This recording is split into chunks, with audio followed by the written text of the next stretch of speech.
Nous abordons l'autre question ce jour, c'est un rapport avec l'investiture de quelques gouverneurs.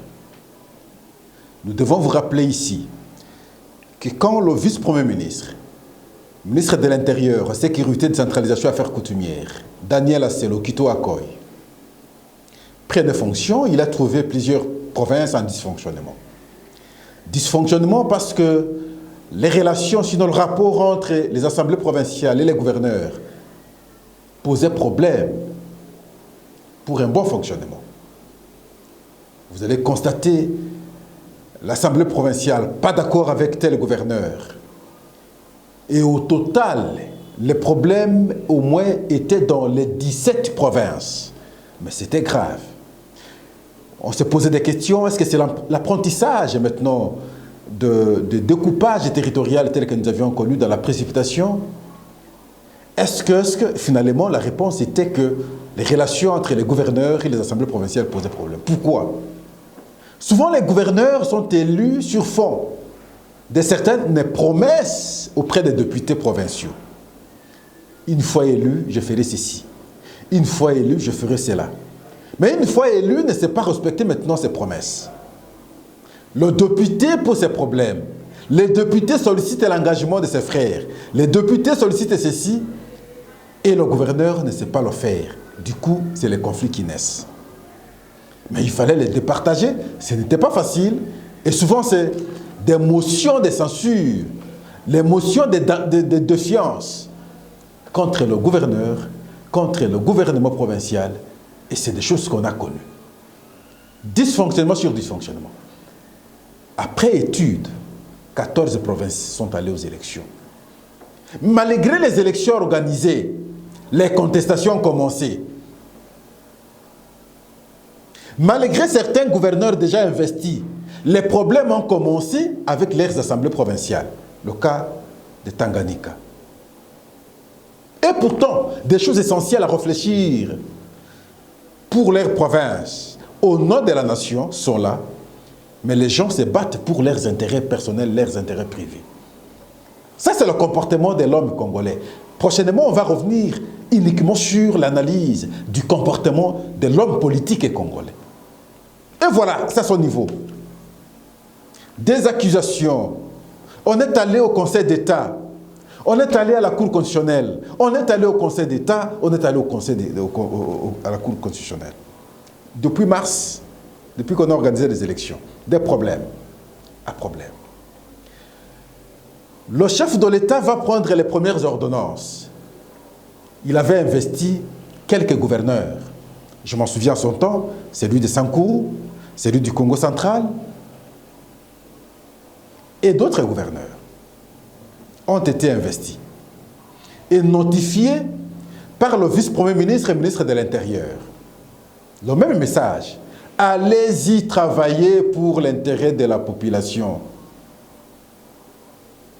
Pensez au pays. Ne répondez pas aux dictats de vos familles politiques. Sinon, en d'autres termes, ne pensez pas, ne regardez pas aussi les caprices des députés. Ce n'est pas ce qui est plus important pour l'État. Pendant ce temps, d'autres étaient en justice.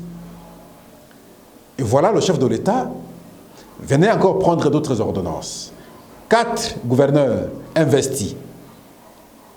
Nous avons celui de Mongala. Nous avons celui de Chopo. Nous avons celui de Maïndombe. Et nous avons celui de Nord Kivu. Ils ont été investis à travers les ordonnances du chef de l'État, mais notifiés par le premier vice-premier ministre, le premier vice-ministre. Non, je veux dire le vice-premier ministre, ministre de l'Intérieur. Il va les notifier. Il revient sur ses propos. Travailler pour l'intérêt de la nation.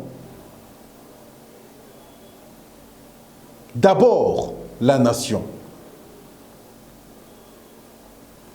Mais nous allons constater, les problèmes vont aussi commencer.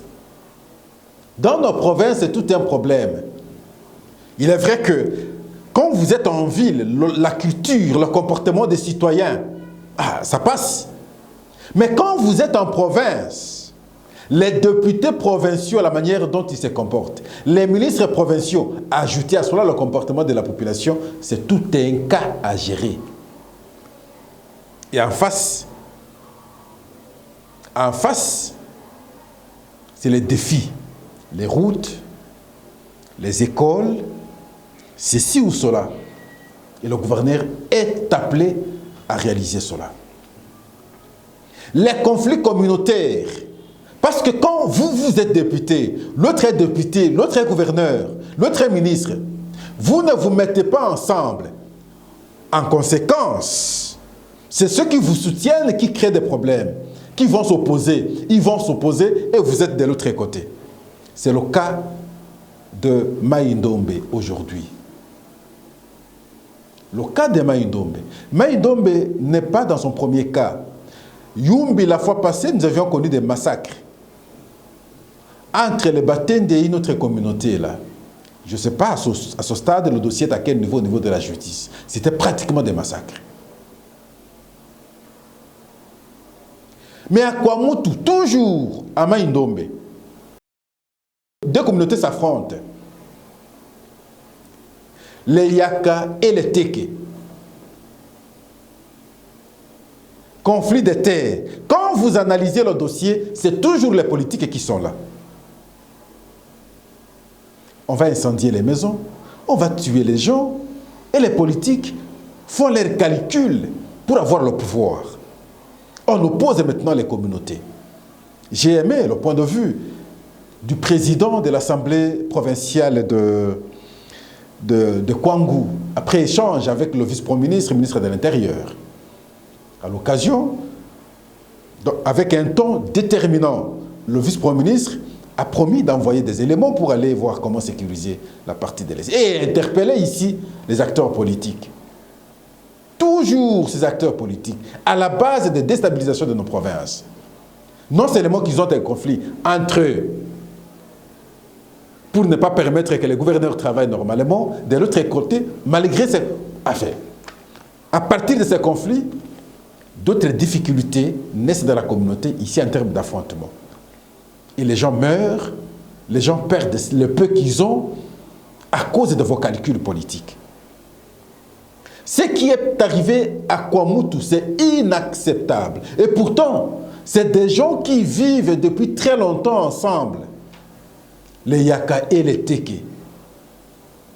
Comment vous voulez les séparer pour vos intérêts politiques?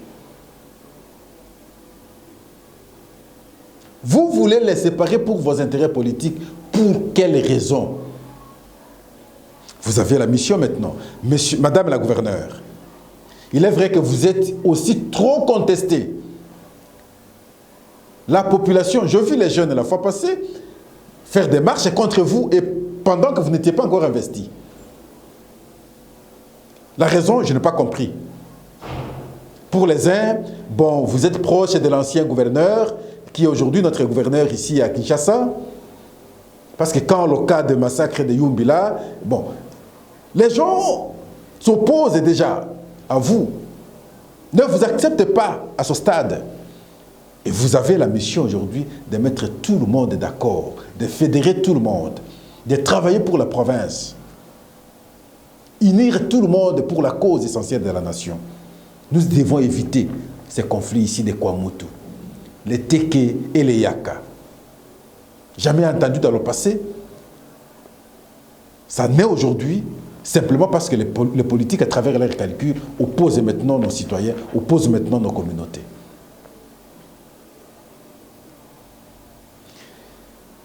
Il est vrai que d'ici les élections, nous avons au moins une année, quelques mois. Mais c'est tout un temps suffisant pour apporter la paix. Et la période électorale, c'est la période la plus chaude. Si à ce stade, nous avons déjà des conflits, comme nous parlons ici de Kwamutu, mais pendant les élections, ça risque maintenant de s'envenimer. Vous avez le devoir, Madame la gouverneure.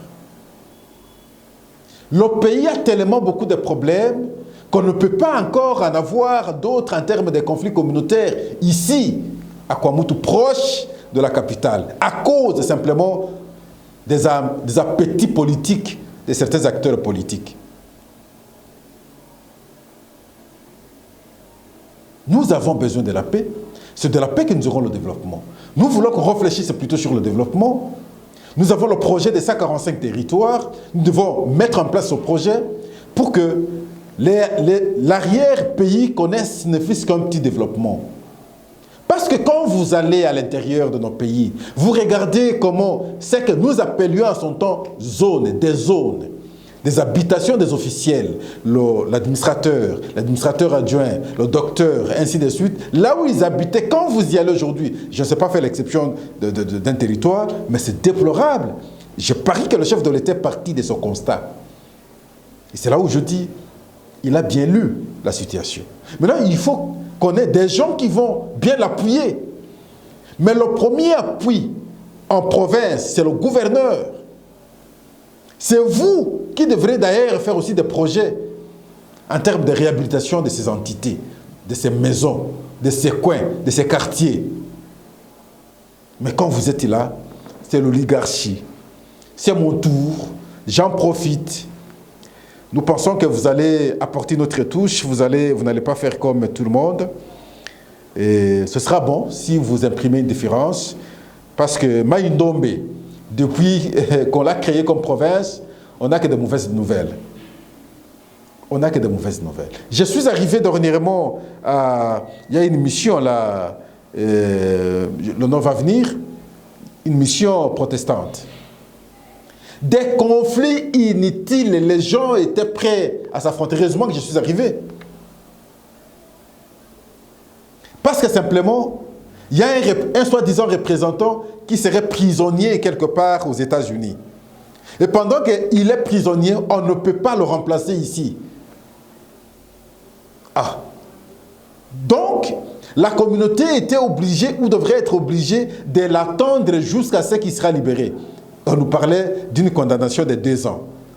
Mais ça, c'est aberrant, ça, c'est méchant. Ça, c'est méchant. Voilà. Nous vous disons merci, mais tout en suggérant à nos gouverneurs de bien faire le travail.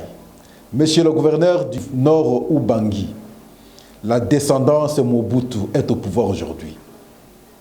Imprimez la différence. Vous avez une province qui a connu une certaine modernisation avec votre grand-père. Mais aujourd'hui, à genoux pratiquement. L'image que nous avions de Guadolite à l'époque, mais nous devons avoir cette image aujourd'hui à travers votre action, à travers votre gestion. Je regrette que vous n'ayez pas beaucoup de temps. Au moins une année et quelques mois, vous pouvez déjà jeter les jalons pour que celui qui viendra après les élections, n'est-ce pas, puisse suivre vos pas, puisse suivre maintenant votre voie de façon à créer une autre image, une belle image de la province que nous citons ici, le Nord Ubangi. Nous vous disons merci aussi du côté Mongala, parce qu'il y a eu beaucoup de désordre la fois passée.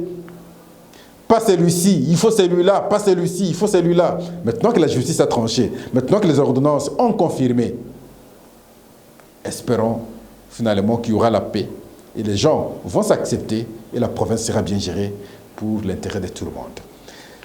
Merci, à la prochaine.